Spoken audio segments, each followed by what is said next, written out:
y tortura. 27. Sobre la idea equivocada de que los trabajos de mierda se encuentran sobre todo en el sector público. Hasta el momento hemos establecido tres amplias categorías de trabajos: la de trabajos útiles, que pueden ser o no trabajos basura, la de trabajos de mierda, y una pequeña pero peligrosa zona de penumbra compuesta por trabajos como el de gángster, explotador de inquilinos, abogado corporativo de alto nivel o consejero delegado de fondos de inversión, perfectos para malnacidos. Egoístas que no fingen ser otra cosa. 28. Con carácter general, pienso que es justo confiar en que quienes desempeñan tales trabajos son los que mejor saben a qué categoría pertenecen. Lo que me propongo hacer a continuación, antes de centrarme en las tipologías, es aclarar algunos conceptos erróneos muy comunes. Si se le habla de trabajos de mierda a alguien que nunca ha escuchado el término, esa persona puede entender que se le está hablando de trabajos basura. Por otro lado, si uno aclara el término, es probable que el interlocutor caiga en algún estereotipo. Puede pensar que nos referimos a los burócratas del gobierno, o, si es admirador de Douglas Adams y su guía del autoestopista galáctico, puede pensar que estamos hablando de los peluqueros. Veamos primero a los burócratas, que son más fáciles de abordar. Dudo que haya gente que niegue que en el mundo existen demasiados burócratas inútiles, pero lo que me resulta más significativo es que hoy en día parece haber tantos burócratas inútiles en el sector privado como en el público. Es igual de probable encontrarse con un exasperante hombrecillo trajeado leyendo en voz alta reglas y normas, incomprensibles tanto en un banco o en una tienda de teléfonos móviles como en una oficina de pasaportes o de planificación urbanística. Y, lo que es más importante, las burocracias públicas y privadas se han mezclado tanto que a menudo es muy difícil distinguirlas. Esta es una de las razones por las que decidí empezar este capítulo como lo hice, describiendo el caso de un hombre que trabaja para una empresa privada subcontratada por el ejército alemán. No solo ponía de manifiesto que es un error dar por supuesto que los trabajos de mierda existen sobre todo en las burocracias gubernamentales, sino que también ilustraba el hecho de que las reformas de mercado casi siempre acaban creando aún más burocracia, no menos. 29. Tal y como señalé en mi libro anterior, La utopía de las normas, si uno se queja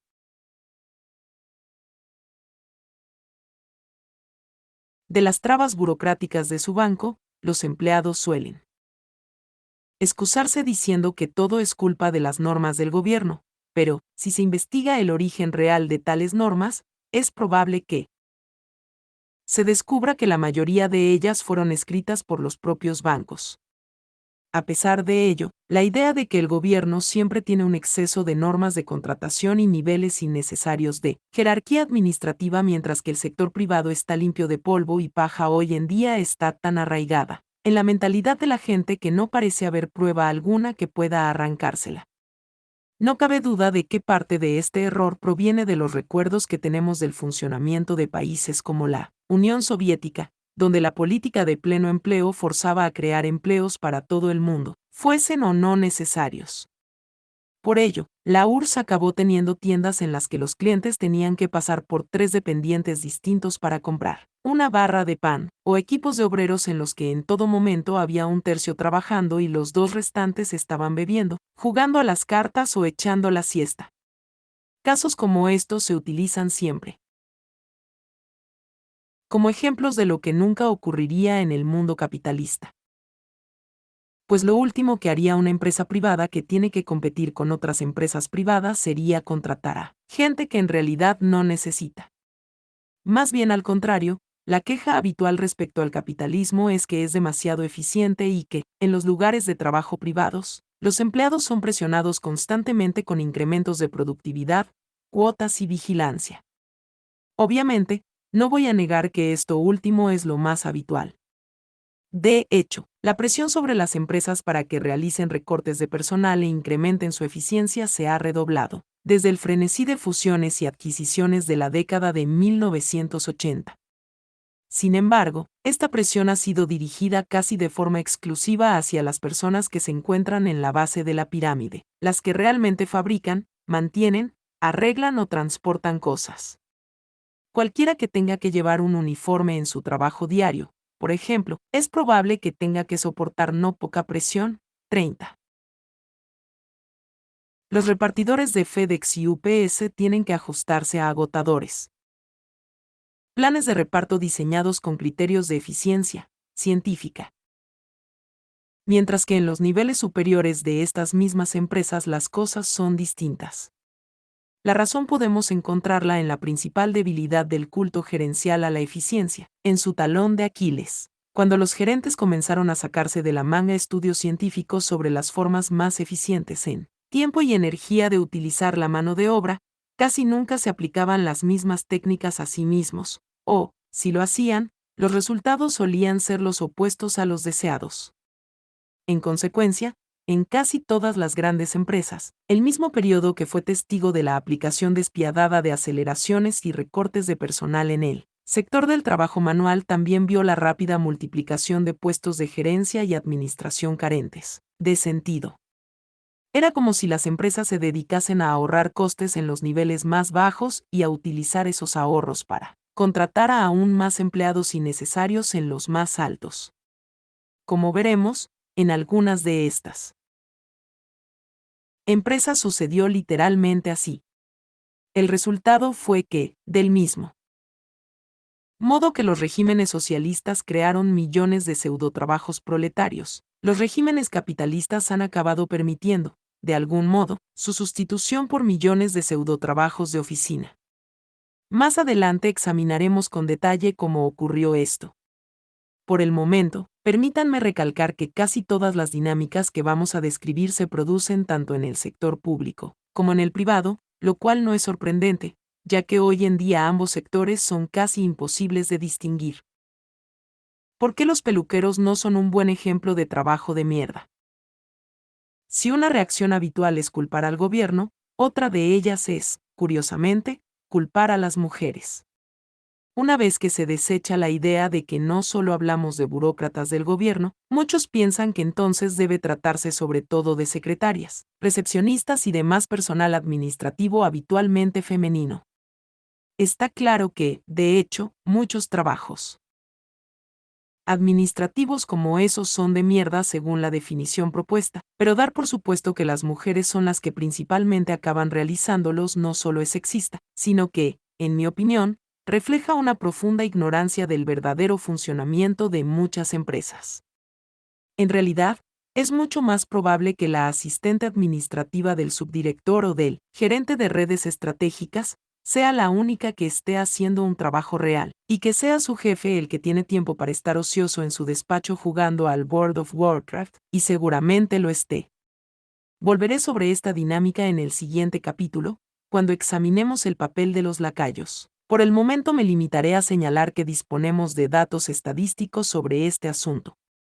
Aunque la encuesta de YouGov no desglosó sus resultados por ocupación, lo cual es una lástima, si lo hizo por sexo, el resultado reveló que es más probable que los hombres tengan la sensación de que sus trabajos carecen de sentido, 42%, que las mujeres, 32%. Y, una vez más, parece razonable asumir que tienen razón, 31%. Por último, tenemos a los peluqueros. Me temo que Douglas Adams tiene mucho que ver con este caso. A veces he tenido la impresión de que cada vez que planteo la cuestión de que un elevado porcentaje del trabajo realizado en nuestra sociedad es innecesario, algún hombre, siempre es un hombre, salta y dice, ah, claro, quieres decir como los peluqueros, ¿no?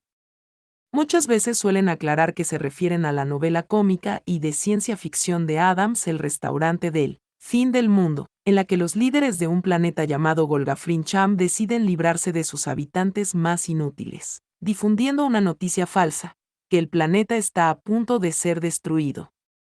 Para afrontar la supuesta crisis, crean una flota de 3 arcas, A, B y C, la primera para albergar al tercio creativo de la población, la tercera para los obreros y la segunda para la inútil población restante.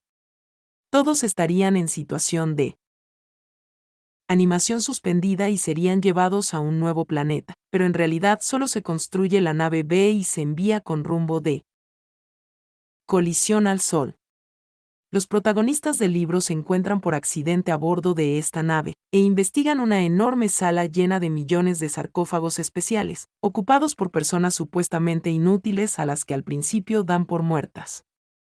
Uno de ellos empieza a leer las placas ubicadas junto a los sarcófagos. Aquí pone, Flota Arca de Golgafrin Cham, nave B, sala 7, limpiador de teléfonos, segunda clase, y un número de serie. ¿Limpiador de teléfonos? Dice Arthur. ¿Un limpiador de teléfonos muerto? De los mejores que hay. Pero, ¿qué está haciendo aquí? Ford mira a través del cristal superior a la figura que hay dentro. Pues no mucho, dice, y repentinamente esboza una de sus sonrisas, de esas que siempre hacen pensar a la gente que ha estado trabajando demasiado y que debería descansar un poco. Se acerca a otro sarcófago y, tras limpiar la placa, anuncia, este es un peluquero muerto. Vaya. El siguiente sarcófago resulta ser el último lugar de descanso de un ejecutivo de contabilidad de publicidad, y el siguiente contiene a un vendedor de coches de segunda mano, tercera clase, 32. Ahora resulta obvio el motivo de que esta historia pueda parecerles relevante a aquellos que oigan hablar por primera vez del concepto de trabajos de mierda, pero lo cierto es que la lista es bastante extraña. Para empezar, los limpiadores de teléfonos profesionales no existen realmente, 33, y aunque los ejecutivos publicitarios y los vendedores de coches usados sí que existen, y podría decirse que son profesiones prescindibles para la sociedad, por alguna razón los lectores de Douglas Adams suelen recordar sobre todo al peluquero. Voy a ser honesto. No tengo nada contra Douglas Adams, de hecho, tengo debilidad por todas las manifestaciones cómicas de ciencia ficción que surgieron en el Reino Unido en los años 70, pero esta fantasía concreta me parece inquietante y condescendiente. En primer lugar, la lista no es en realidad una relación de profesiones inútiles. Es la lista del tipo de personas que un bohemio de clase media residente en Islington en aquel momento encontraba ligeramente molestas. ¿Significa esto que merecían morir, 34? Yo fantaseo con la eliminación de los trabajos, no de la gente que tiene que llevarlos a cabo. Para justificar el exterminio, Adams parece haber seleccionado intencionadamente a personas que en su opinión no solo eran inútiles, sino de las que se podría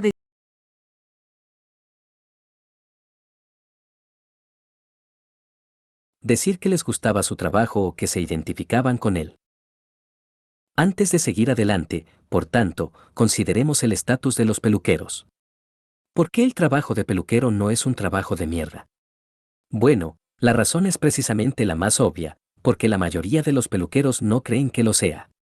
El corte y el peinado del pelo son claras contribuciones al mundo, y la idea de que derivan de una vanidad innecesaria es puramente subjetiva. ¿Quién puede determinar cuál de las opiniones sobre el valor intrínseco del tratamiento del cabello es correcta?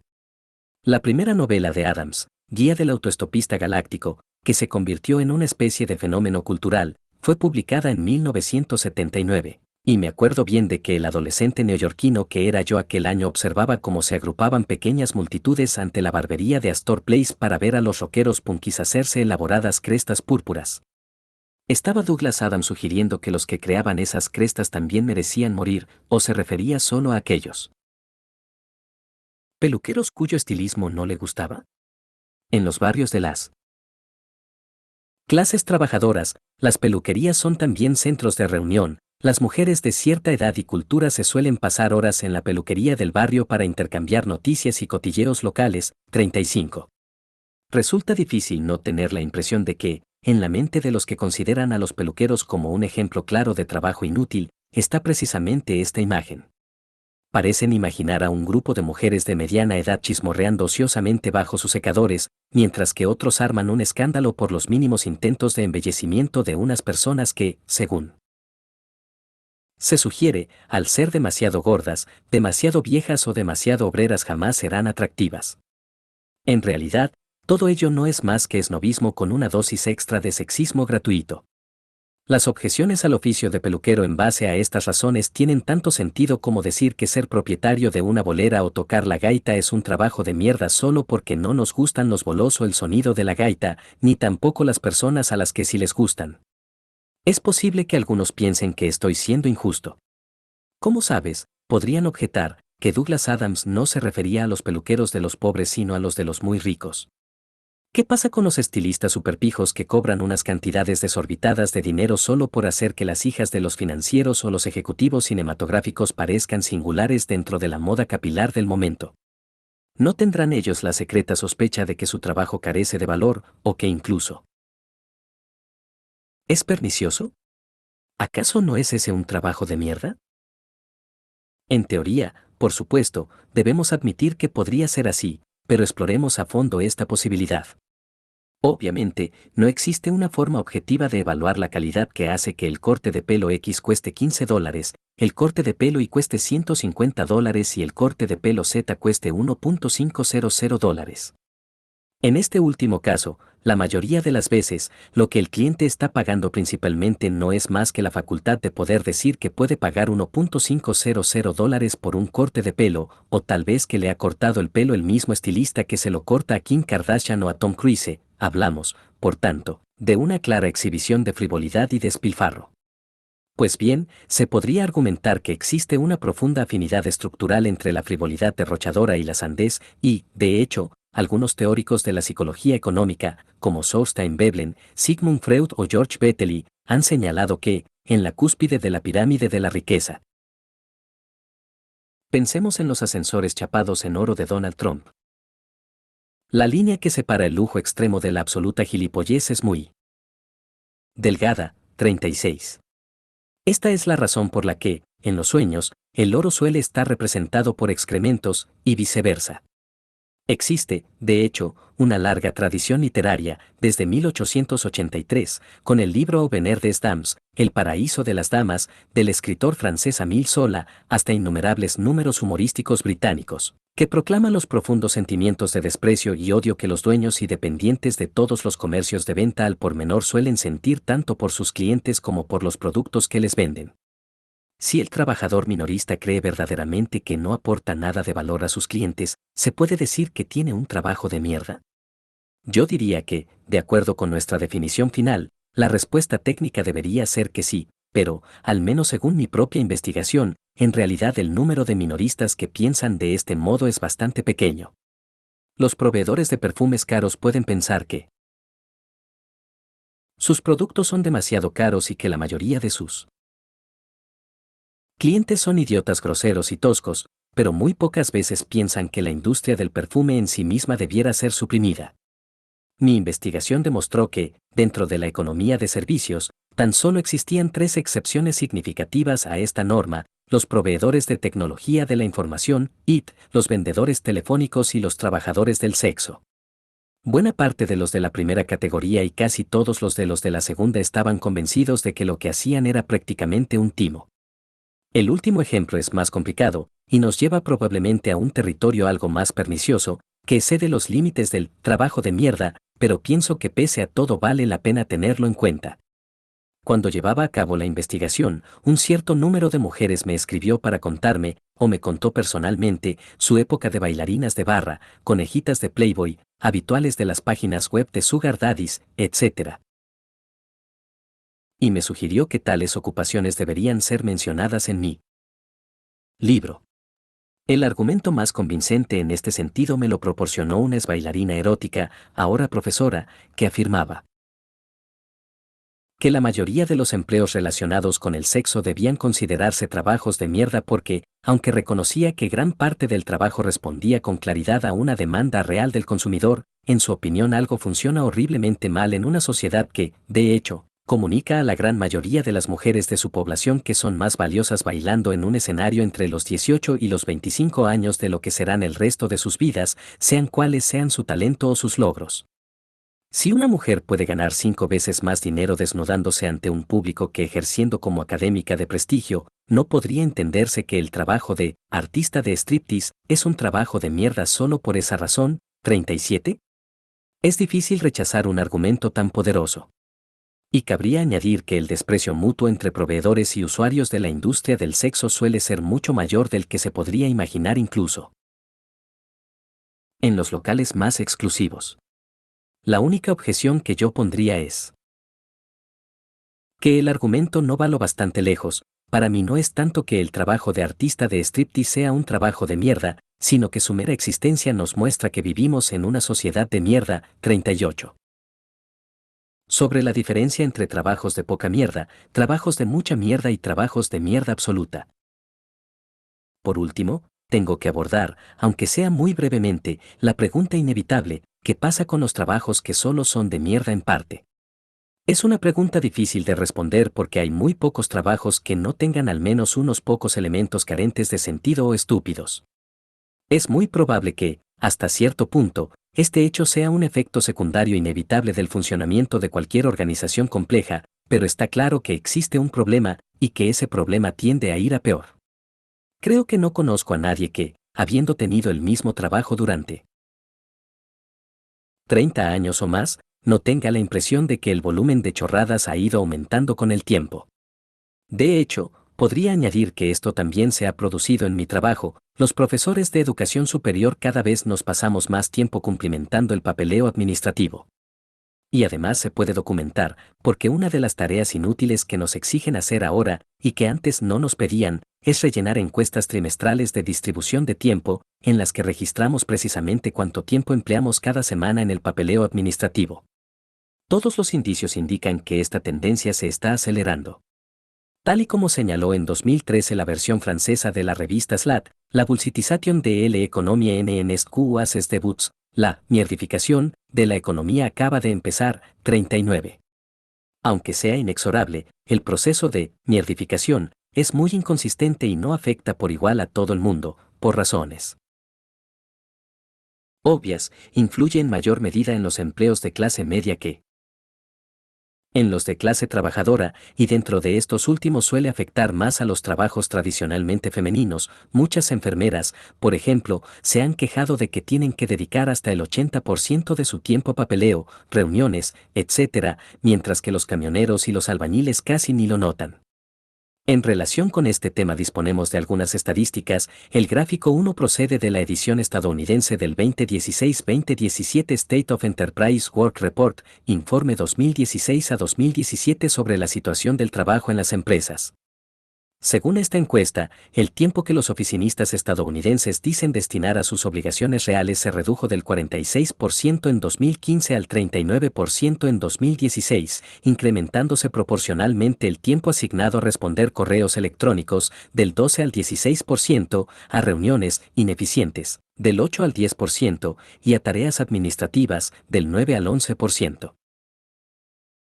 Estas cifras tan llamativas pueden ser, en parte, fruto del ruido estadístico aleatorio. Después de todo, si estas tendencias continuasen a este ritmo, en menos de una década no quedaría ni un solo oficinista en Estados Unidos que realizase un trabajo real, pero al menos la encuesta deja muy claros 2 puntos. 1. Más de la mitad de las horas de trabajo en las oficinas estadounidenses se dedican a tareas sin sentido, y 2. El problema está empeorando.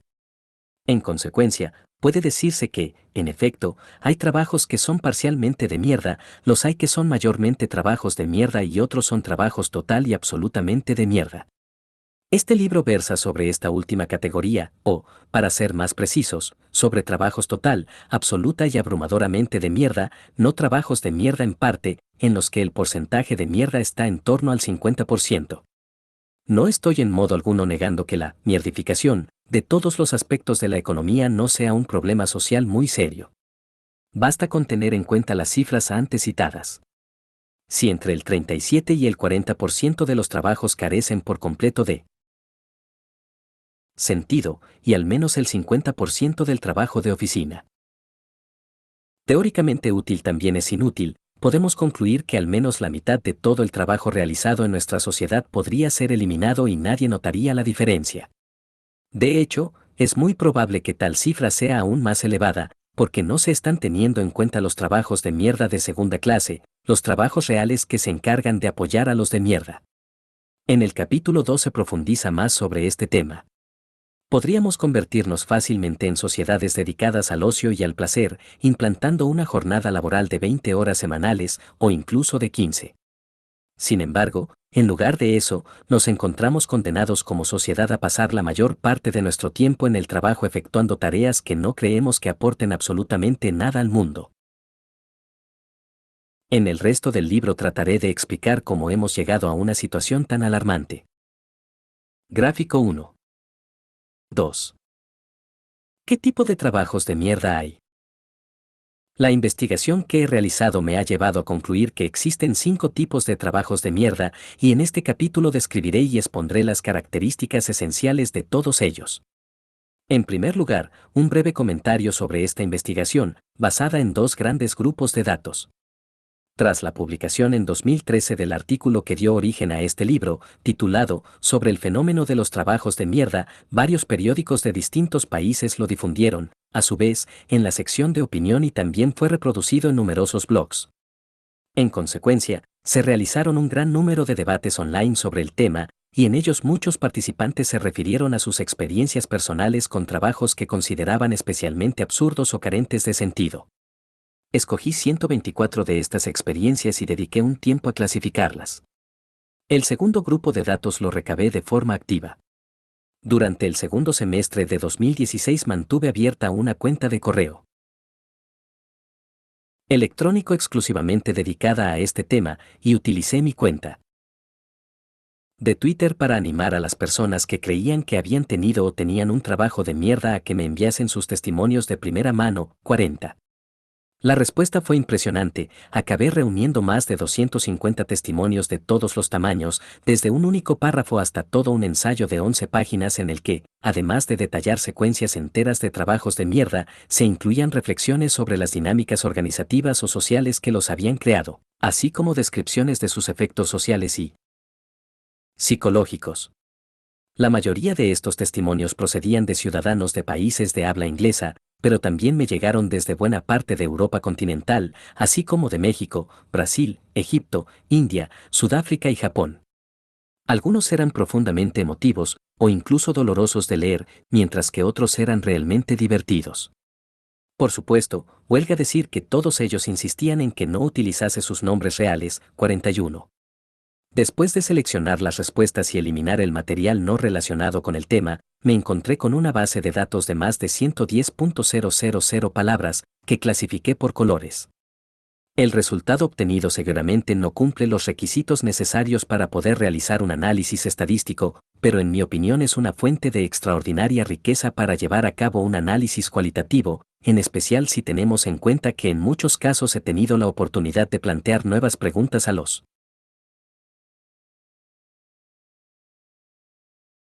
participantes y, en algunos de ellos, incluso mantener largas conversaciones. Algunos de los conceptos clave que desarrollaré en el libro me fueron sugeridos o están inspirados por estas conversaciones, por lo que en cierto modo puede entenderse como un proyecto colaborativo. Esto es especialmente cierto en el caso de la clasificación que aparece a continuación, que surgió de forma directa de estas conversaciones y que me gusta considerar como el producto de un diálogo continuo más que como una creación solo mía, 42. Los 5 tipos principales de trabajos de mierda. Ninguna clasificación es perfecta, y estoy seguro de que hay muchas formas de trazar las líneas de una investigación, todas ellas perfectamente válidas, 43, pero en el proceso de esta llegué a la conclusión de que lo más útil era crear 5 categorías de trabajos de mierda, a las que llamo las de los lacayos, esbirros, parcheadores, marca casillas y supervisores. Veamos cada una de ellas por turno. 1. Lo que hacen los lacayos. Los trabajos de este tipo existen exclusiva o principalmente para hacer que otra persona parezca o se sienta importante. Esta categoría también podría llamarse siervos feudales. A lo largo de la historia, los hombres y mujeres poderosos han tendido a rodearse de sirvientes, adláteres, aduladores y subalternos de todo tipo. No todos ellos son empleados de la casa del poderoso, y muchos de los que sí lo son seguramente hacen al menos algún trabajo real, pero en la cúspide de la pirámide suele haber un grupo cuyo cometido consiste básicamente en estar ahí y tener un aspecto imponente, 44. Ahora bien, no se puede ser magnífico sin contar con un entorno, y, para los realmente magníficos, la propia inutilidad de los siervos uniformados que revolotean a su alrededor es el mayor testimonio de su grandeza. En plena era victoriana, por ejemplo, las familias adineradas de Inglaterra aún contaban con los servicios de un lacayo con librea cuya única labor consistía en correr por delante de los carruajes para comprobar que no hubiese baches en el camino. 45.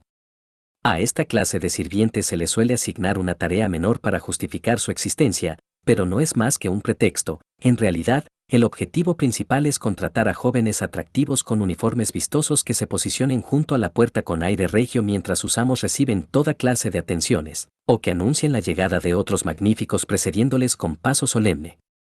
A menudo estos siervos tienen que llevar trajes y parafernalia de estilo militar para dar la impresión de que la persona pudiente a la que sirven tiene algo parecido a una guardia de palacio. Este tipo de trabajos tiende a multiplicarse en las economías basadas en la extracción de rentas y la consiguiente redistribución del botín. Hagamos un experimento mental, imagine que pertenece a una clase feudal que recauda el 50% de la producción de todas las familias campesinas. En tal caso, usted está en posesión de una enorme cantidad de comida, de hecho, la suficiente como para alimentar a una población igual que la de los campesinos productores de comida. 46. Algo hay que hacer con toda esa comida, y un señor feudal no puede tener más que un número limitado de cocineros, escanciadores de vino, fregonas, eunucos en el harén, músicos, joyeros y similares. Pese a disponer de muchos hombres entrenados en el uso de armas para sofocar cualquier posible rebelión, el problema del exceso de comida sigue ahí, y un número creciente de indigentes, fugitivos, huérfanos, criminales, mujeres en situaciones desesperadas y otras personas desfavorecidas empezarán inevitablemente a acumularse en torno a su mansión, porque, después de todo, es ahí donde está toda la comida. Se les puede echar de allí, pero entonces es probable que formen una peligrosa clase social de vagabundos que puede llegar a ser una amenaza política. Obviamente, lo mejor que puede hacer es ponerles un uniforme y asignarles alguna tarea menor o innecesaria, de esta forma mejorará su imagen y podrá vigilarles de cerca. Más adelante comentaré que bajo la forma actual del capitalismo existe una dinámica bastante similar a esta, pero por el momento todo lo que deseo destacar es que la táctica de asignar tareas menores a las personas como excusa para mantenerlos alrededor y ofrecer un aspecto impresionante tiene una larga y honorable historia. 47. ¿Cuál podría ser el equivalente moderno? Aún existen trabajos anticuados similares a los de los siervos feudales. 48. Los porteros son el ejemplo más obvio, ya que realizan en las casas de los ricos exactamente la misma función que los telefonillos están realizando en las casas de todos los demás desde los años 50. Un antiguo conserje se queja en uno de los testimonios. Bill, otro trabajo absurdo, conserje en uno de estos edificios. Me pasaba la mitad del tiempo presionando el botón para abrir el portal a los residentes y saludándoles cuando pasaban por el vestíbulo. Y si no llegaba a tiempo a pulsar el botón y un residente tenía que abrir de manera manual, mi jefe me echaba la bronca. En algunos países, como Brasil, determinados edificios aún tienen ascensoristas uniformados cuyo trabajo consiste en pulsar los botones por los residentes. Los recepcionistas y el personal de acogida en sitios que es obvio que no los necesitan también son vestigios claramente feudales. Gerte, en 2010 trabajé como recepcionista en una empresa editorial holandesa. El teléfono apenas sonaba una vez al día, por lo que me encargaron algunas tareas adicionales, mantener siempre lleno el recipiente de los caramelos. Otro empleado se encargaba de comprarlos, yo solo tenía que rellenar el recipiente cogiéndolos de un cajón de mi mesa. Una vez a la semana tenía que ir a una sala de conferencias y dar cuerda a un gran reloj de pared.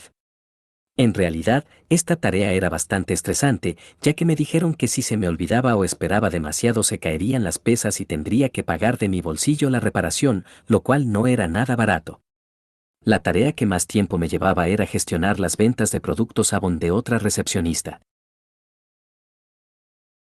Obviamente, una llamada al día podía ser atendida por cualquier otro empleado de la empresa, igual que en las casas de casi todo el mundo, responde quien se encuentre más cerca del teléfono y no esté ocupado con algo que requiera atención inmediata. ¿Por qué pagar un salario completo y sus correspondientes prestaciones a una mujer, en realidad, según parece, a dos mujeres, solo por sentarse todo el día en la recepción sin hacer nada. La respuesta es que no hacerlo sería sorprendente y extraño para los clientes, y muy poca gente tomaría en serio a la empresa si no tuviera a nadie siempre disponible en la recepción. Toda editorial que desafiase las costumbres tan abiertamente induciría a los posibles clientes o contratistas a preguntarse, si no les parece conveniente tener recepcionista, qué otras cosas que tienen que hacer las editoriales pueden pasar por alto. Pagarme, tal vez, 49. Los recepcionistas son necesarios como una especie de insignia de seriedad aunque no lleven a cabo ninguna labor concreta. Otros lacayos hacen las veces de emblema de importancia. La siguiente historia es de Jack, que fue contratado como vendedor telefónico en una pequeña empresa de venta de productos financieros. Esta clase de compañías, explica, suele operar con directorios corporativos robados, listados internos de clientes de una empresa que algún individuo con demasiada iniciativa ha logrado robar para vendérselos a otras firmas. Los brokers llaman entonces a empleados de alto nivel de otras empresas e intentan vender sus productos. Jack, mi trabajo como vendedor consistía en llamar a esta gente, no para intentar vender acciones, sino para ofrecerles información gratuita a punto de publicarse sobre una empresa prometedora, haciendo hincapié en que llamaba de parte de un broker. Durante mi proceso de formación insistieron mucho en la importancia de esto último. El razonamiento era que, si dábamos la impresión de que los brokers estaban tan ocupados que necesitaban a un asistente para que llamase por ellos, los posibles clientes tenderían a pensar que eran más capaces y profesionales de lo que eran. Literalmente, el único propósito de ese trabajo era hacer que mi vecino el broker pareciese más exitoso de lo que era en realidad. Me pagaban $200 a la semana, en efectivo, sacados directamente de la cartera del broker, por hacerle parecer un tiburón de las finanzas.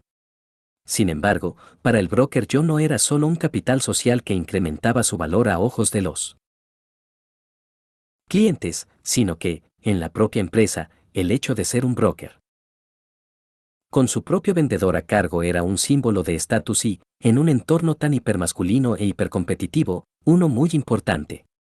Para él yo era una especie de tótem. Mi trabajo podía marcar la diferencia entre conseguir una reunión con un pez gordo regional o no conseguirla, pero la mayoría de las veces yo solo servía para hacerle ascender en la escala social de la oficina. El objetivo principal de estos brokers era impresionarlo bastante a su jefe como para conseguir que los trasladasen del humilde parqué de transacciones a su propio despacho. La conclusión de Jack era la siguiente: mi puesto en esa empresa era totalmente innecesario, y solo servía para hacer que mi superior inmediato pareciese y se sintiese alguien importante. Esta es la definición exacta del trabajo de lacayo. La importancia de este caso es reducida, incluso en los años 90, $200 no era mucho dinero, pero nos permite poner en evidencia una dinámica que también puede darse en entornos corporativos más grandes y complejos, aunque de forma menos obvia. En ellos se suelen dar situaciones en las que nadie tiene muy claro cómo o por qué se han creado y mantenido determinados puestos de trabajo. He aquí el caso de Ophelia, que trabaja para una organización que lleva a cabo campañas de marketing social. Ophelia, mi cargo actual es el de coordinadora de carteras y todo el mundo me pregunta qué significa y qué es lo que hago exactamente. La verdad es que no tengo ni idea. Aún estoy intentando averiguarlo. La descripción del puesto dice un montón de cosas sobre facilitar las relaciones entre socios, etc., lo cual, en la práctica, significa poco más que responder a alguna consulta ocasional. En mi opinión, mi cargo designa claramente un trabajo de mierda, pero en realidad, en mi día a día, desempeño funciones de asistente personal de directivos, y en ese papel sí hago tareas reales que es necesario realizar, solo porque las personas a las que asisto están demasiado ocupadas, o son demasiado importantes para hacer ellas mismas esas tareas. De hecho, da la impresión de que la mayor parte del tiempo yo soy la única de mi entorno que tiene algo que hacer. Algunos días corro frenéticamente de aquí para allá, mientras que la mayoría de los gerentes intermedios están sentados mirando a la pared, en apariencia aburridos como ostras y tratando de matar el tiempo haciendo cosas inútiles, como el que todos los días se dedica a reorganizar su mochila durante media hora. Está claro que no hay suficiente trabajo para mantenernos ocupados a todos, pero, en una extraña decisión que Probablemente solo hace que se sientan aún más importantes en sus propios puestos. En breve se contratará a un nuevo gerente. ¿Será para mantener la ilusión de que hay mucho que hacer? Ophelia sospecha que su trabajo empezó siendo un mero relleno, creado para que alguien pudiera jactarse del número de empleados a su cargo, pero una vez creado se puso en marcha una perversa dinámica por la cual los gerentes empezaron a descargar cada vez más responsabilidades en la subordinada de menor rango, ella, dando así la impresión de que estaban demasiado ocupados para encargarse de ellas personalmente. Esto, por supuesto, hizo que tuvieran aún menos cosas que hacer que antes, creando una espiral que culminó con la extraña decisión de contratar a otro gerente que pueda ponerse a mirar a la pared o a jugar a Pokémon todo el día, solo porque su contratación va a transmitir la impresión de que los demás no dan abasto. A veces Ophelia no tiene un minuto de pausa, en parte porque a las pocas tareas necesarias que le encargan se suman las responsabilidades inventadas y diseñadas para mantener ocupado al personal de bajo nivel. Ophelia, estamos divididos en 2 organizaciones y 2 edificios. Si mi jefa, la jefa de todo, de hecho, tiene que ir al otro edificio, tengo que rellenar un formulario para reservar un despacho para ella. Cada vez. Es una locura total, pero mantiene ocupada a la recepcionista de allí, y, por lo tanto, parece indispensable. Tengo la impresión de que es a esto a lo que se refieren realmente las ofertas de empleo cuando dicen que se espera de ti que hagas los procedimientos más eficientes, a que crees más burocracia para ocupar las horas de trabajo. El ejemplo de Ophelia destaca una ambigüedad común: ¿cuál es en realidad el trabajo de mierda, el del lacayo o el del jefe? A veces, como vimos en el caso de Jack, es claramente el primero. El lacayo solo existe para hacer que su superior inmediato parezca o se sienta importante. En casos como ese, a nadie le importa si el lacayo no hace nada en absoluto. Esteve, acabo de graduarme y mi nuevo trabajo consiste básicamente en que mi jefe me reenvía sus correos electrónicos con el mensaje: Esteve, ocúpate de esto, y yo suelo responder que el correo no es importante o que directamente es spam. En otros casos, como el de Ophelia, los lacayos acaban haciendo el trabajo de sus jefes. En realidad, este fue el papel tradicional de las secretarias, ahora llamadas asistentes administrativas, de los ejecutivos durante casi todo el siglo XX, aunque en teoría las secretarias solo tenían que responder al teléfono, escribir al dictado o archivar documentos. A menudo acababan ocupándose de hacer el 80 o el 90% del trabajo de sus jefes, y en ocasiones hasta el 100% de las tareas, que no son absurdas. Sería fascinante, aunque seguramente imposible, confeccionar un catálogo de libros, diseños, planes, discursos y documentos atribuidos a hombres famosos que en realidad fueron redactados por sus secretarias. 50. Entonces, en tales casos, ¿quién tiene el trabajo de mierda? Una vez más, nos vemos forzados a volver al elemento subjetivo. El gerente de la oficina de Ophelia que reordena su mochila durante media hora diaria puede estar o no dispuesto a admitir que su empleo carece de sentido, pero los empleados, contratados precisamente para que alguien como él parezca importante, casi siempre lo saben y están molestos por ello, incluso aunque no tengan que inventarse tareas innecesarias. Judy, el único empleo a tiempo completo que he tenido, en el departamento de recursos humanos en una empresa de ingeniería, era totalmente innecesario. Yo solo estaba allí porque el encargado de este departamento era un vago redomado y no quería ni levantarse de su silla. Mi puesto era el de asistente de recursos humanos, y mi trabajo me llevaba, no es broma, 1 hora al día, o 1 hora y media como máximo. Las otras 7 horas me las pasaba jugando al 2048 o viendo vídeos en YouTube. El teléfono no sonaba nunca, y bastaban 5 minutos para actualizar los datos diarios. Me pagaban por aburrirme. Mi jefe podría haber hecho fácilmente todas mis tareas, pero, como digo, era un maldito vago.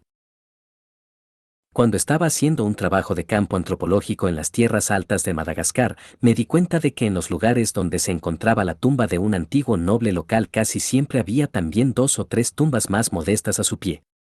Al preguntar de quiénes eran esas tumbas, siempre me decían que eran de sus soldados, un claro eufemismo de esclavos.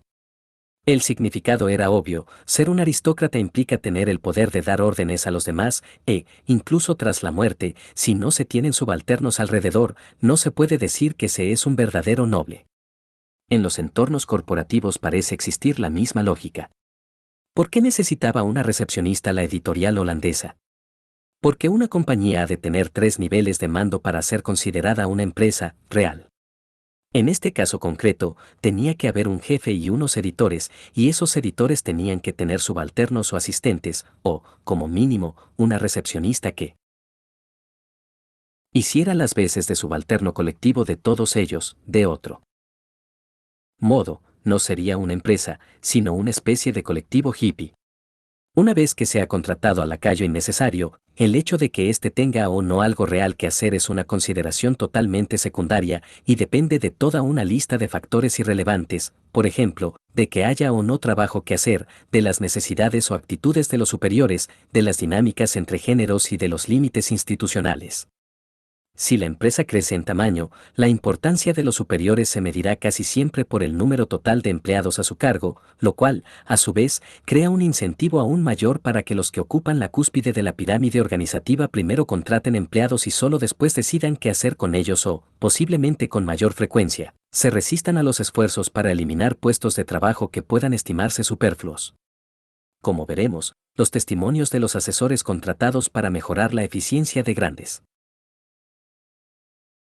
corporaciones, por ejemplo, un banco o un proveedor de material sanitario, hablan de los incómodos silencios o la abierta hostilidad que se produce cuando los ejecutivos se dan cuenta de que esas mejoras en la eficiencia tendrán como resultado la eliminación de una parte considerable de sus subordinados, porque eso les reduciría a la nada, a ser poco más que reyes del aire, sin lacayos, ¿a quién serían superiores? 2. Lo que hacen los esbirros. Utilizo este término en sentido metafórico, por supuesto, no me refiero a gánsteres de verdad ni a ninguna otra forma de músculo a sueldo, sino a aquellos trabajos que tienen rasgos agresivos y, sobre todo, que solo existen porque otras personas los contratan. El ejemplo más obvio son las Fuerzas Armadas Nacionales.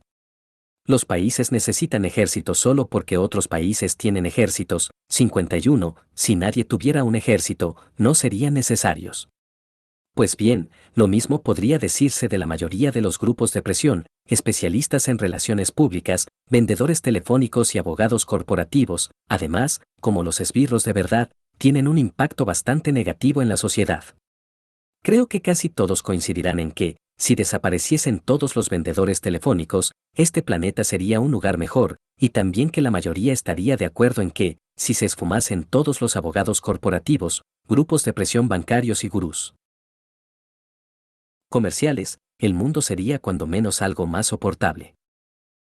La pregunta obvia es si son trabajos de mierda. ¿No son acaso como los sicarios de la mafia mencionados en el capítulo anterior? Después de todo, en la mayoría de los casos, los esbirros hacen algo que claramente favorece los intereses de sus empleadores, aunque el efecto general de su actividad se pueda considerar nefasto para la humanidad en su conjunto. En este caso tenemos que apelar de nuevo al elemento subjetivo. En ocasiones, la ausencia de sentido de un tipo de trabajo. Es tan obvia que muy pocos de los implicados se toman la molestia de negarlo. En la actualidad, la mayoría de las universidades del Reino Unido cuentan con departamentos de relaciones públicas con un número de empleados varias veces superior al habitual en, por ejemplo, un banco o una fábrica de coches de un tamaño similar. ¿Realmente necesita la Universidad de Oxford más de una docena de especialistas en relaciones públicas para convencer al público de que es una universidad de primera categoría? Yo diría que más bien harían falta todos esos especialistas para convencer a la gente de que Oxford no es una excelente universidad, y sospecho que incluso en tal caso sería una tarea imposible. Obviamente, estoy siendo algo frívolo, ya que está claro que esta no es la única labor que realiza un departamento de relaciones públicas. Estoy seguro de que, en el caso de Oxford, muchas de sus preocupaciones cotidianas se centran más bien en atraer hacia la universidad a los hijos de magnates del petróleo o de políticos corruptos del extranjero que de otro modo podrían optar por ir a Cambridge. Sin embargo, algunas de las personas que están a cargo de las relaciones públicas, la comunicación estratégica o tareas similares en muchas universidades de élite del Reino Unido me han enviado testimonios en los que dejan claro que realmente sienten que sus trabajos no tienen mucho sentido. Si he incluido a los esbirros como una categoría de trabajos de mierda es precisamente por esta razón, porque muchos de los que realizan esa tarea sienten que no aportan nada a la sociedad y que su empleo no debería existir. Recordemos las palabras del especialista en demandas fiscales del prefacio: soy abogado corporativo, mi contribución a este mundo es totalmente nula y siempre me siento deprimido por ello. Por desgracia, es casi imposible establecer qué porcentaje de los abogados corporativos comparten en secreto esta sensación.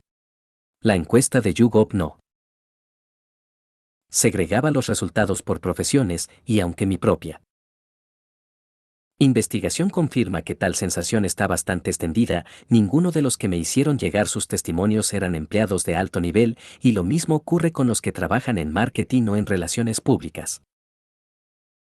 La razón por la que considero que la palabra esbirro es apropiada es porque, en casi todos los casos, los esbirros encuentran sus trabajos desagradables no solo porque sienten que no tienen un valor social positivo, sino también porque los consideran esencialmente manipuladores y agresivos.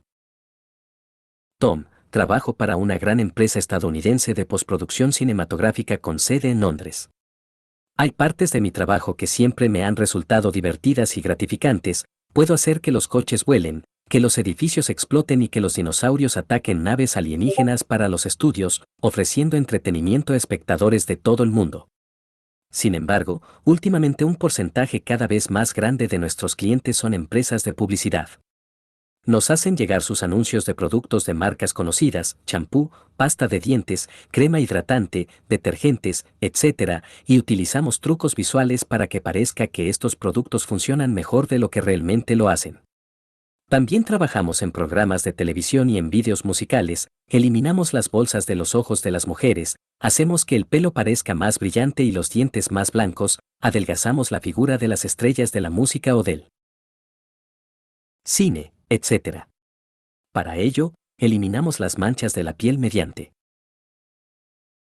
aerografía, modificamos el color de los dientes uno por uno para que parezcan más blancos, y lo mismo hacemos con las prendas de los anuncios de detergentes: borramos las puntas abiertas y añadimos brillo al cabello de los anuncios de champú, y utilizamos herramientas deformadoras especiales para hacer que la gente parezca más delgada.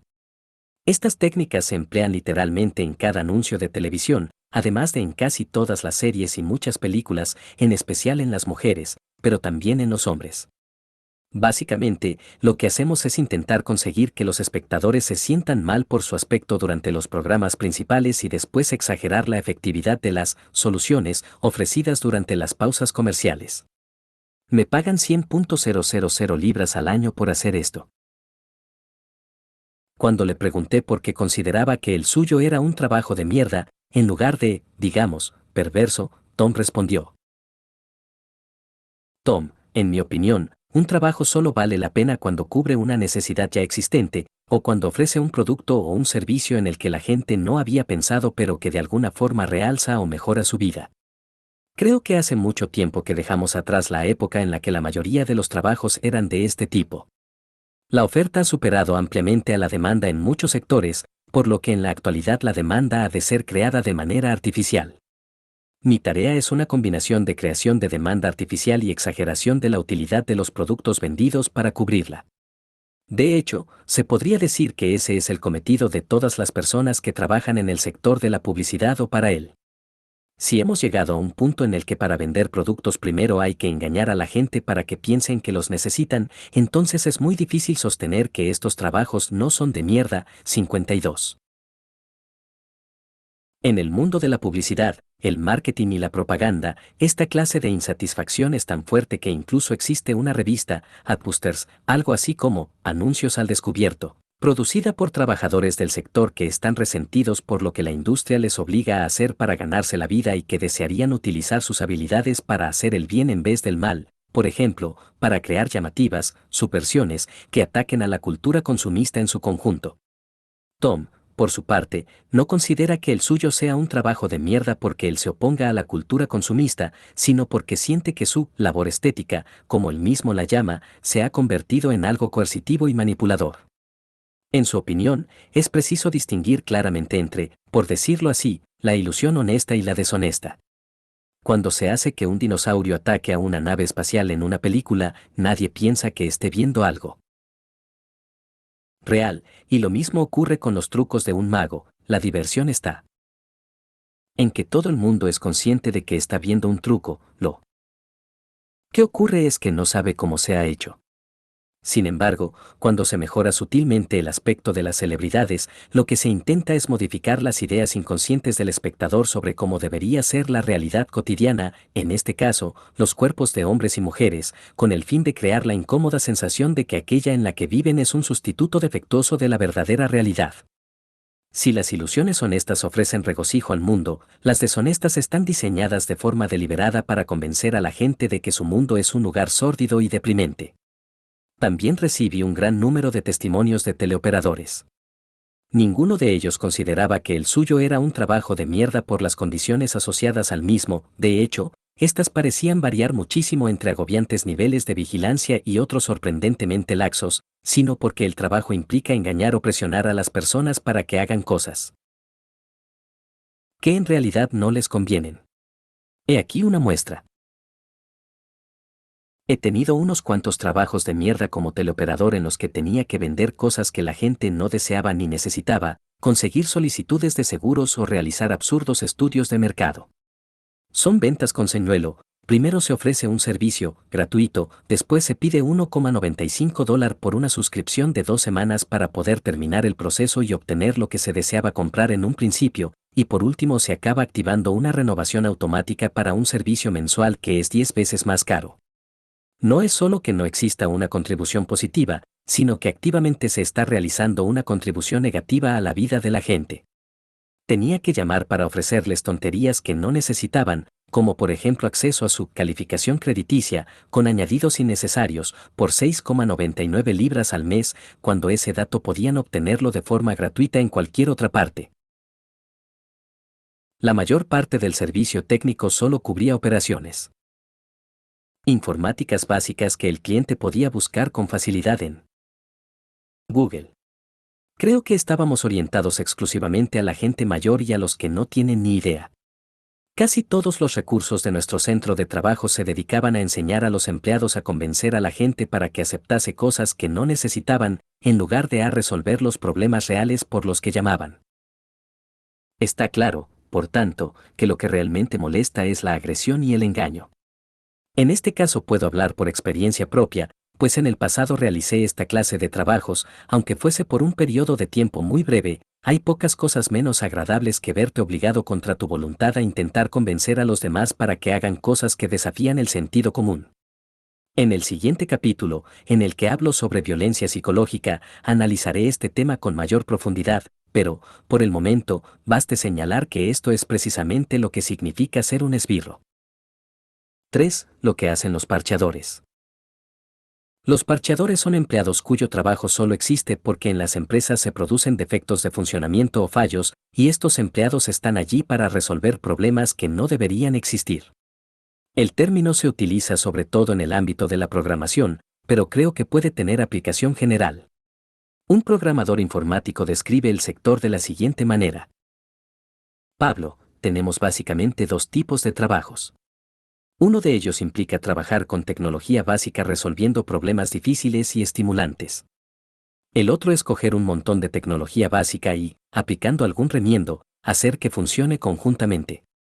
El primero de ellos en general se ve como algo útil, el segundo se suele considerar menos útil o directamente inútil, pero, en cualquier caso, mucho menos gratificante que el primero.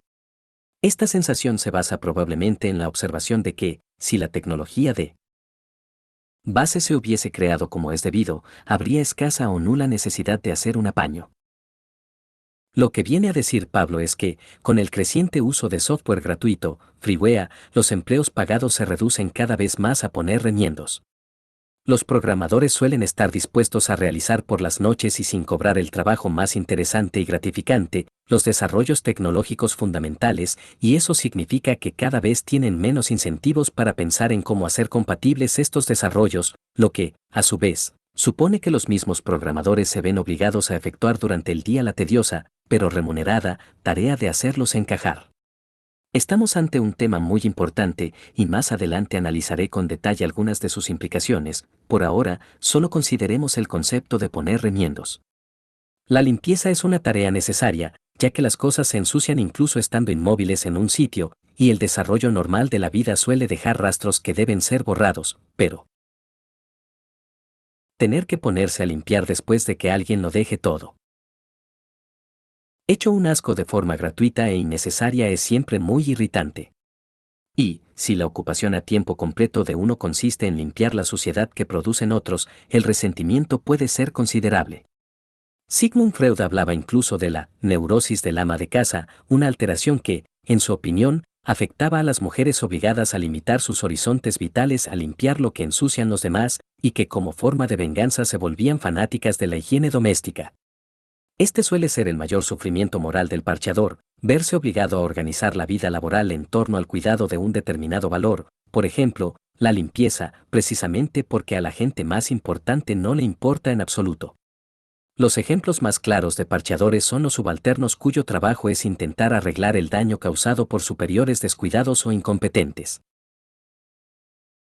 Magda, una vez trabajé en una empresa en la que hacía de correctora de textos, es decir, debía revisar y corregir los informes redactados por su investigador estadístico estrella. El tío no solo no sabía nada en absoluto de estadística, sino que, además, a duras penas lograba formar frases gramaticalmente correctas y tendía a evitar el uso de verbos. Era tan malo que decidí darme el capricho de comerme un pastelito cada vez que encontrase un párrafo coherente, y el resultado fue que mientras trabajé en esa empresa perdí más de 5 kilos. Mi tarea era convencerlo de que debía emprender una importante reelaboración en cada uno de sus informes, pero, por supuesto, jamás aceptó corregir una sola coma, y aún menos reescribir todo el informe, por lo que al final tenía que entregarlo tal cual a los directores. Ellos también eran analfabetos estadísticos, pero, como directores que eran, podían prolongar todavía más las cosas. Según parece, existe toda una categoría de trabajos cuya función principal es reparar el daño causado por un superior que ha obtenido su cargo por razones no relacionadas con su capacidad para desempeñarlo. Coincide en parte con el puesto de lacayo, en el que el trabajador tiene que hacer las tareas de su superior, pero no es exactamente lo mismo. He aquí otro ejemplo, un programador que empezó a trabajar para una empresa gestionada por un psicólogo vienés que se consideraba un científico revolucionario a la vieja usanza y que había inventado lo que en la empresa se conocía simplemente como el algoritmo. El algoritmo pretendía reproducir el habla humana, y la empresa lo vendió como tal a los farmacéuticos para que lo incluyesen en sus páginas web. El problema era que no funcionaba. Nouri, el genio, fundador de la compañía, era un psicólogo investigador vienés que afirmaba haber descubierto el algoritmo. Durante muchos meses ni siquiera se me permitió echarle un vistazo, y me limité a escribir cosas para ponerlo a prueba. El programa inventado por el psicólogo no acababa de ofrecer resultados positivos. El ciclo típico era el siguiente: el programa farfulla de forma ininteligible una frase muy sencilla. El psicólogo frunce el ceño, confundido, o no puede ser, como si acabase de descubrir el único punto débil de la estrella de la muerte. Desaparece en su cueva durante un par de horas. Emerge triunfante con la solución al problema. Ahora es perfecto. Vuelta al primer paso.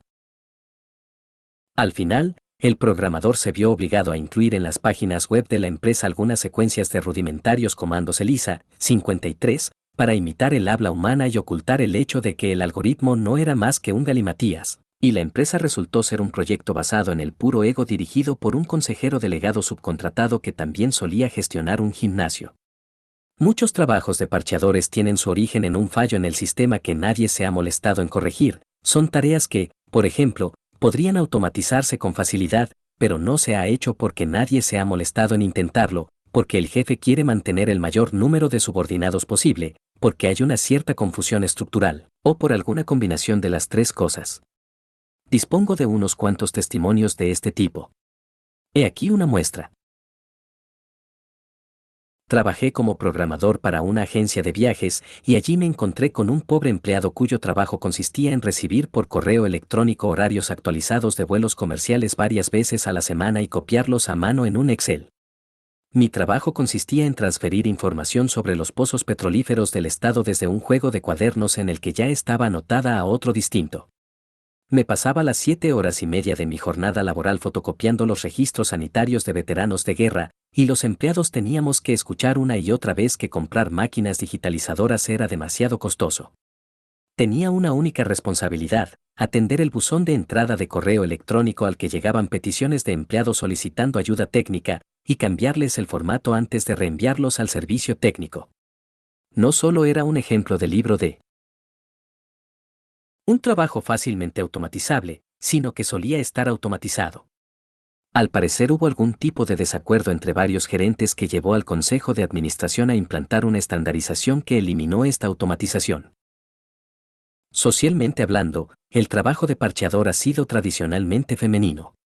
A lo largo de la historia, los hombres importantes han vagado ajenos a buena parte de lo que ocurría a su alrededor y pisoteando a muchos por el camino, solían ser sus mujeres, hermanas, madres o hijas las que asumían la responsabilidad de apaciguar orgullos, calmar nervios y negociar soluciones a los problemas creados por estos hombres. En la práctica, el trabajo de parcheador puede considerarse como una tarea típica de la clase trabajadora. Puede que sea el arquitecto el que diseñe unos planos que parecen impresionantes sobre el papel, pero es el constructor quien tiene que encontrar la forma de instalar los enchufes en una habitación circular o utilizar cinta adhesiva real para mantener unidas las cosas que no encajan como indican los planos. En este último caso, no estamos hablando en realidad de un trabajo de mierda, o al menos no más de mierda que el de un director de orquesta interpretando la partitura de una sinfonía de Beethoven o el de una actriz interpretando a Lady Macbeth. Siempre existirá una cierta brecha entre proyectos, esquemas y planos y su implementación en el mundo real, por tanto, siempre habrá personas encargadas de efectuar los ajustes correspondientes. Un trabajo se convierte realmente en un trabajo de mierda cuando era obvio desde el principio que el plan jamás iba a funcionar, y cualquier arquitecto competente debería haberse percatado de ello, cuando el sistema se ha diseñado de forma tan estúpida que no hay duda de que va a fracasar y de forma totalmente predecible, pero, en lugar de arreglar el problema, la organización prefiere contratar empleados a tiempo completo cuya tarea principal o única es ocuparse de los daños. Es como si el propietario de una casa descubriese una gotera en el techo y decidiera que es demasiada molestia contratar a un techador que la arregle y se limitara a poner un cubo debajo y a contratar a alguien cuyo trabajo a tiempo completo sea vaciar el cubo de vez en cuando. No hace falta decir que los parcheadores casi siempre son conscientes de que tienen un trabajo de mierda y suelen estar muy molestos por ello. Cuando trabajaba como profesor en una destacada universidad británica me encontré un ejemplo típico de parcheador. Un día la estantería de mi despacho se vino abajo, dejando libros esparcidos por todo el suelo y el armazón metálico que sostenía la estantería colgando sobre mi mesa. Una hora después apareció un carpintero para inspeccionar el daño, y me dijo con mucha seriedad que, dado que había libros por todo el suelo, las normas de seguridad le impedían entrar al despacho y hacer su trabajo, por tanto, yo tendría que apilar los libros, sin tocar nada más, y después él regresaría lo antes posible para retirar el armazón colgante. Apilé los libros debidamente, pero el carpintero nunca volvió. Durante los días siguientes hubo múltiples llamadas desde él. Departamento de Antropología al de Edificios y Terrenos. Cada día alguien del primer departamento llamaba varias veces al segundo para preguntar por el carpintero, que siempre parecía tener algo extremadamente urgente que hacer.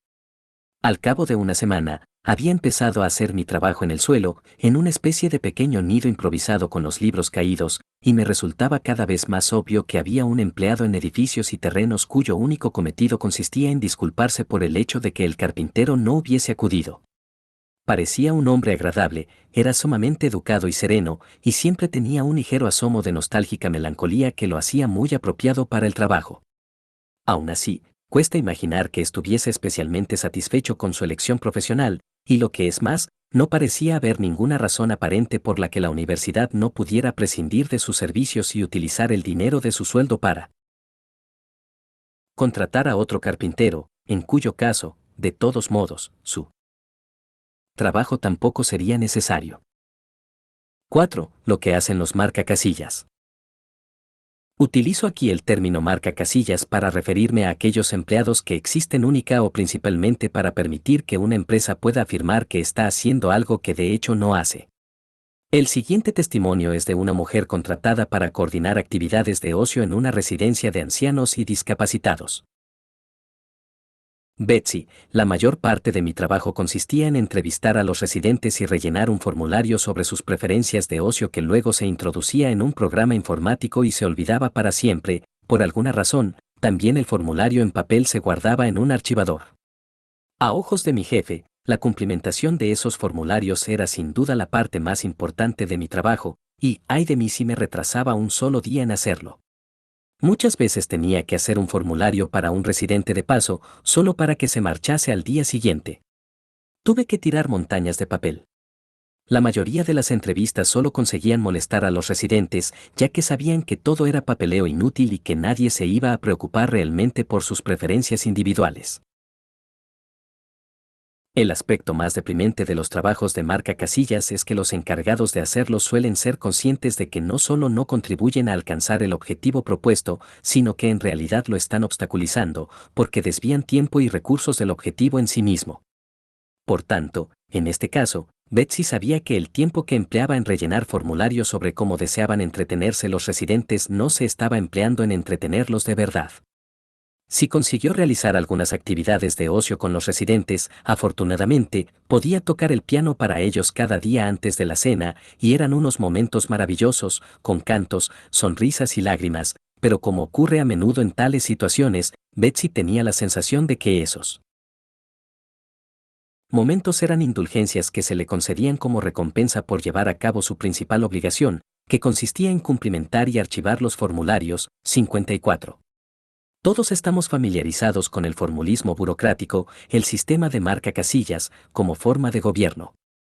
Si uno o varios empleados del gobierno fuesen sorprendidos haciendo algo inaceptable, como aceptar sobornos, por ejemplo, o disparar a los ciudadanos en los semáforos, la primera reacción invariablemente consistiría en la creación de una comisión de investigación, para llegar al fondo del asunto. Esto suele servir para dos cosas. En primer lugar, es una forma de dar a entender que, aparte de un pequeño grupo de sinvergüenzas, nadie tenía la menor idea de que aquello estaba ocurriendo, lo cual, por supuesto, pocas veces es cierto, y, en segundo lugar, es también una forma de hacer creer que, una vez que se conozcan todos los hechos, alguien hará algo para solucionarlo, lo cual tampoco suele ser cierto. La mayoría de las veces, una comisión de investigación solo sirve para decir al público que el gobierno está haciendo algo que en realidad no está haciendo. Pero las grandes empresas suelen comportarse de la misma forma si, por ejemplo, se descubre que emplean mano de obra semiesclava o infantil en sus fábricas de confección textil o que tiran basura tóxica en sitios no habilitados para ello. Todo esto es una mierda, pero la verdadera categoría de trabajos de mierda es la aplicable a aquellos que no solo están allí para mantener a raya al público, lo cual se podría considerar como algo útil para la empresa, sino también a quienes hacen lo mismo dentro de la propia organización. 55. El sector del cumplimiento legal corporativo, creado explícitamente por la normativa gubernamental de Estados Unidos, puede entenderse como una forma intermedia. Laila, trabajo en un sector en expansión, fruto de la normativa federal establecida por la Ley de Prácticas Corruptas en el extranjero. Las empresas estadounidenses tienen que poner los medios para asegurarse de que no están haciendo negocios con empresas corruptas de ultramar. Los clientes son grandes compañías, tecnología, automoción, etc., que pueden tener innumerables pequeños negocios a su alrededor a los que proveen o con los que trabajan en lugares como China, la región de la que yo me ocupo. Nuestra empresa realiza informes sobre el cumplimiento de la normativa para nuestros clientes, basados en 1 o 2 horas de investigación por Internet a las que, para garantizar cierta coherencia en todos los expedientes, se añade un elevado nivel de jerga técnica y mucha experiencia. En ocasiones Internet revela algo que se puede considerar una clara señal de alarma, como, por ejemplo, que el director de una empresa haya sido fichado por un caso criminal, pero yo diría que la proporción realidad/conjetura se sitúa en torno al 20/80%. A menos que alguien haya sido acusado de un crimen, desde mi apartamento de Brooklyn no tengo forma de saber si, por ejemplo, un sobre lleno de dinero en efectivo ha cambiado de manos en Guangzhou. 56. Es verdad que, de un modo u otro, todas las burocracias funcionan en base a este mismo principio. Una vez que se introducen medidas formales de éxito, la realidad, para la organización, es solo lo que existe en el papel, y la realidad humana que hay tras ella es, en el mejor de los casos, algo secundario.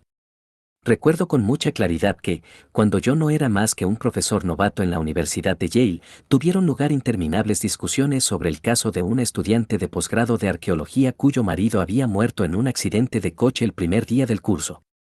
Por alguna razón, la conmoción le había hecho desarrollar un bloqueo mental en relación con el papeleo. Asistía a todas las clases, participaba activamente en los debates, entregaba los trabajos a tiempo y sacaba excelentes notas, pero todos los profesores acababan siempre descubriendo que no se había matriculado formalmente en su asignatura. Y, según señalaba la eminence Grace del departamento durante las reuniones del claustro, eso era lo único que importaba. En opinión de los de registro, si no se han presentado los formularios a tiempo, no se ha hecho el curso, por lo que el rendimiento es totalmente irrelevante. Otros profesores mascullaban y protestaban, y ocasionalmente alguno aludía a su tragedia personal, aunque nunca se especificaba la naturaleza exacta de la misma. Me enteré tiempo después cuando me la contaron sus compañeros, pero nadie planteó nunca una objeción seria a la actitud de los de registro, desde el punto de vista administrativo. Aquella era la realidad. Al final, después de que un intento de última hora para que cumplimentase un fajo de documentos de apelación para poder matricularse aún fuera de plazo tampoco tuviese respuesta, y tras numerosos y extensos soliloquios del director de estudios de posgrado sobre lo desconsiderado que era por su parte poner las cosas tan difíciles a aquellos que solo querían ayudarla. 57. La alumna fue expulsada del programa alegando que una persona que demostraba ser tan incapaz de manejar el papeleo no era apta para una carrera académica. Y esta mentalidad, en un momento en el que las funciones del gobierno se están reorganizando para asemejarse cada vez más a una empresa, y cuando a los ciudadanos se les redefine como clientes, en vez de estar en regresión, parece que está aumentando. Mark es responsable senior de calidad y rendimiento en el ayuntamiento de un municipio del Reino Unido. Mark, la mayor parte de lo que hago, en especial desde que dejé la primera línea de atención al cliente, es marcar casillas, fingir que todo va estupendamente ante los gerentes y, en general, alimentar a la bestia, con cifras sin sentido que dan la ilusión de que todo está bajo control. Nada de eso ayuda lo más mínimo a los ciudadanos. Conozco una historia apócrifa sobre un director ejecutivo que en una ocasión activó la alarma de incendios, así que todo el personal se reunió en el aparcamiento.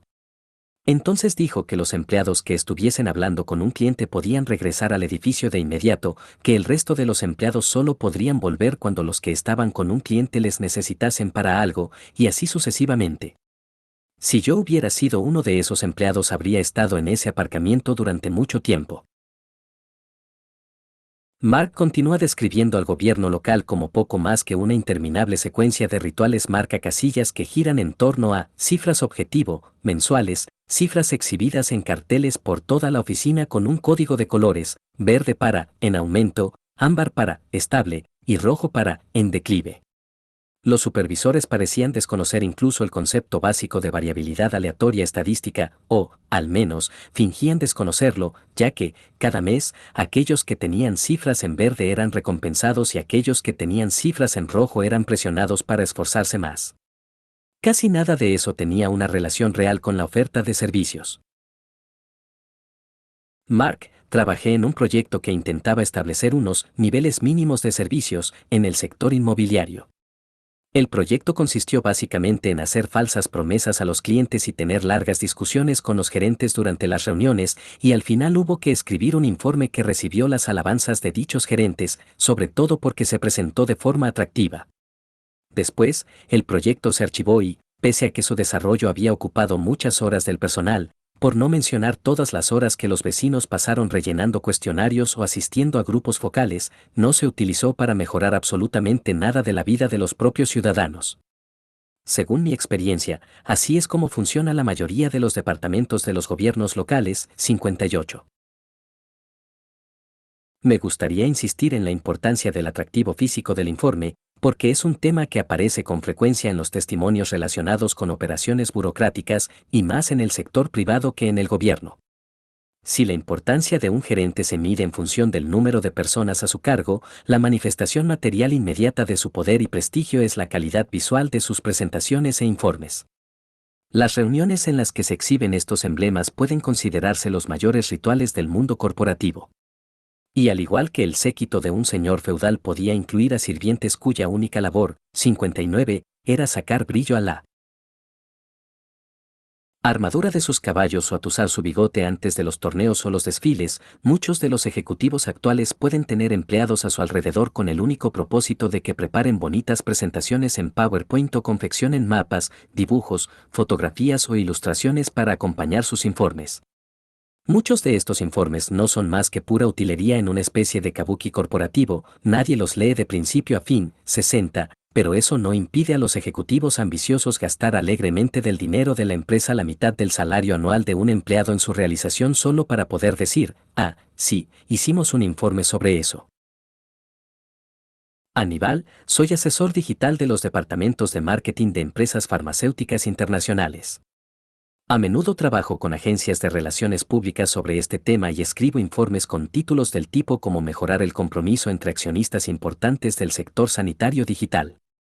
Es un trabajo de mierda puro y duro, y no sirve para nada más que para que los departamentos de marketing tengan su cuota de burocracia, pero es extremadamente fácil recibir enormes sumas de dinero por escribir informes absurdos e inútiles. Hace poco, por ejemplo, cobré unas 12.000 libras esterlinas por redactar un informe de 2 páginas para que un cliente farmacéutico pudiese presentarlo en una reunión de estrategia global. Al final ni siquiera lo llegaron a ver, ya que no pudieron tratar ese punto del orden del día dentro del tiempo previsto para la reunión, pero, pese a ello, el equipo al que se lo entregué estaba muy satisfecho con el informe. Existe una multitud de pequeños sectores que solo existen para facilitar esta necesidad de marcar casillas. Yo mismo trabajé durante unos años en la oficina de préstamos entre bibliotecas de la Biblioteca Científica de la Universidad de Chicago, y al menos el 90% de lo que se hacía allí era fotocopiar y enviar artículos de publicaciones médicas con títulos como Journal of Cell Biology, Clinical Endocrinology y American Journal of Internal Medicine. Yo era de los afortunados que se ocupaban de otras cosas. Durante los primeros meses creí ingenuamente que estos artículos se enviaban a médicos, pero, tal y como me explicó un compañero algo perplejo por mi ignorancia, la gran mayoría de estos artículos se enviaban a abogados, 61. Según parece, en las demandas presentadas contra médicos por negligencia profesional, parte del espectáculo consiste en reunir un impresionante montón de artículos científicos para poder dejarlos caer teatralmente sobre la mesa en el momento apropiado y pasar después a las pruebas. Aunque todo el mundo sabe que nadie los va a leer en profundidad, siempre cabe la posibilidad de que el abogado defensor o alguno de sus testigos expertos en la materia ojeen alguno al azar por si acaso, por lo que se considera importante asegurarse de que los asistentes legales localicen artículos que tengan al menos una mínima relación con el caso.